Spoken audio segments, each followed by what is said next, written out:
एक ऐसे परिवार की लाचारी, एक ऐसे परिवार की बेबसी जिसका नाम दहेज हत्या में डाल दिया जाए। जी हां साथियों, मैं आपका साथी doctor Anthony Raju, advocate, supreme court, एक सामाजिक कार्यकर्ता, और आज मैं बात कर रहा हूं आईपीसी 304B के ऊपर, दहेज हत्या के ऊपर। एक बहुत घिनौना अपराध, और अगर ऐसा होता है या किसी मां बहन के साथ में इस टाइप की घटना घटती है तो हम उसकी कड़े शब्दों में निंदा करते हैं। लेकिन उन लोगों का क्या करें जो लोग बेबुनियाद तरीके से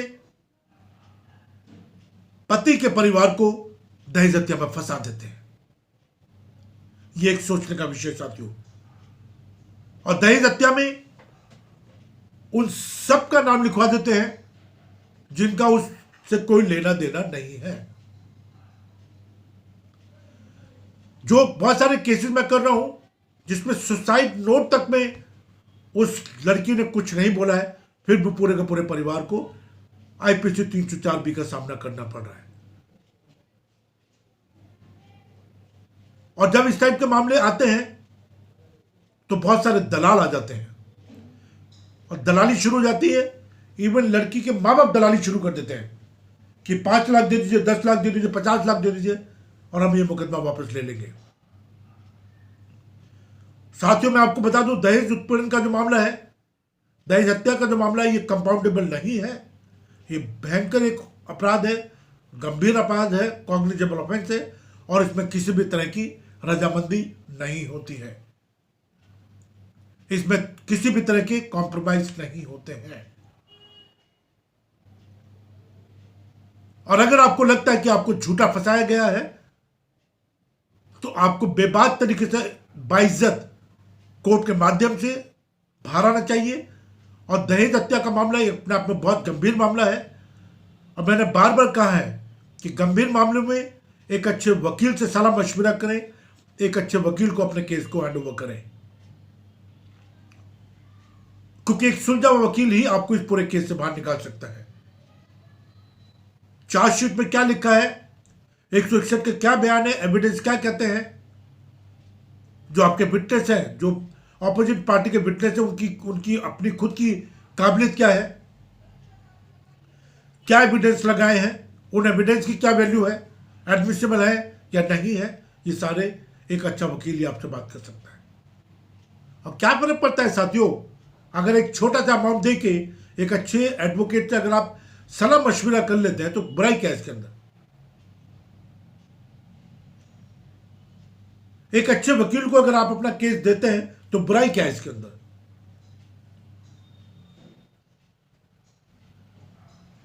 हम इसमें जजेस की गलती नहीं बोल सकते साथियों, क्योंकि आईपीसी 304B का मामला हो, चाहे वो पॉक्सो के मामले हो, चाहे वो रेप के मामले हो, ये अपने अपने गंभीर प्रवृत्ति के मामले होते हैं। और इसमें गंभीर एडवोकेट ही आपको बचा सकता है। एक सीरियस एडवोकेट आपको बचा सकता है जो आपकी चार्जशीट पे काम करेगा, आपके एविडेंस पे काम करेगा, आपके मटेरियल्स एविडेंस पे काम करेगा, और जो सीन ऑफ क्राइम है उस पर काम करेगा। वो ये देखेगा कि आईओ जो है, आईओ साहब क्या सही डायरेक्शन में इन्वेस्टिगेशन कर रहे हैं, क्या सही समय से आपकी चार्जशीट आई है, क्या कोई सप्लीमेंट्री चार्जशीट तो जमा नहीं हो रही है। जो बयान दिए 161 के बयान है, उनकी अपनी उनका अपना खुद का वजूद क्या है, और जो पुलिस कार्रवाई कर रही है क्या वो सही डायरेक्शन में कार्रवाई कर रही है, या जो पुलिस ने मुकदमा लिखा है, पुलिस ने मुकदमा किस बेस पे लिखा। अगर कोई गिरफ्तारी हो रही है तो क्या गिरफ्तारी कानून के हिसाब से हुई है। अगर मुकदमा लिखा गया आईपीसी 304B का या बलात्कार का या पॉक्सो का, तो क्या वो कानून के हिसाब से लिखा गया है, या जो आपका ट्रायल चल रहा है या आपकी जो गिरफ्तारी हुई है क्या वो कानून के हिसाब से हुई है। ये एक अच्छा एडवोकेट ही आपको बता सकता है। मैं आपसे गुजारिश करता हूं कि चैनल को आप सब्सक्राइब करें, लाइक करें, कमेंट्स करें, शेयर करें, बेल बटन दबाएं, जिससे कि जो नई नई वीडियो हम रिलीज करते हैं, high court, supreme court, session court के बहुत सारे लैंडमार्क जजमेंट होती हैं, जिसको हम एक सरल और सिंपल भाषा में आप तक पहुंचाने की कोशिश करते हैं साथियों। इसलिए मैं आपसे गुजारिश करता हूं कि चैनल को सब्सक्राइब करें। और मैं बिल्कुल जमीनी बात कर रहा हूं आपसे। मैं अपने एक्सपीरियंस को आपके साथ शेयर कर रहा हूं। और मैं उन लाचार लोगों की, उन बेबस लोगों की आंखों के आंसू की कीमत समझ सकता हूं साथियों, क्योंकि मैंने खुद गरीबी देखी है, मैंने खुद एहसास किया है दर्द को। और इसलिए जब भी कभी आप किसी गंभीर अपराध में फंसते हैं और आपको मालूम है कि यह बेबुनियाद तरीके से आपको फंसाया जा रहा है, तो आप अपनी आवाज को बुलंद करें। कौन सुनेगा आपकी आवाज? आपकी आवाज सिर्फ माननीय कोर्ट सुनेंगे। पुलिस अपनी जांच करती है, अब वो जांच सही दिशा में करी है नहीं करी है, जो धाराएं एफआईआर में लिखी गई है वो सही थी या नहीं थी, ये अपने आप में बहुत गंभीर विषय है। मैं आपसे गुजारिश करता हूं, डरने की जरूरत नहीं है, लड़ने की जरूरत है। एक अच्छे एडवोकेट के साथ अपनी बात को चर्चा में लेकर आए, उससे डिस्कस करें। और मैं दावे और जिम्मेदारी के साथ कह रहा हूं, अगर आपके मामले झूठे हैं, अगर आपको झूठा फंसाया गया है, तो मैं बड़ी जिम्मेदारी के साथ कह रहा हूं, विद रिस्पॉन्सिबिलिटी मैं कह रहा हूं कि आपको कोर्ट बाइज्जत जरूर बरी करेगी।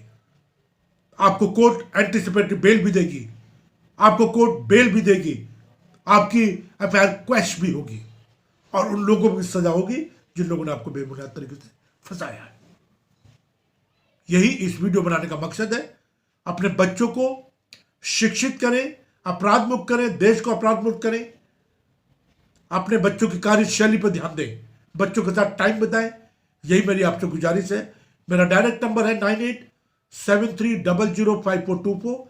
इस पर आप मुझे कॉल कर सकते हैं, बात कर सकते हैं, डिस्कस कर सकते हैं।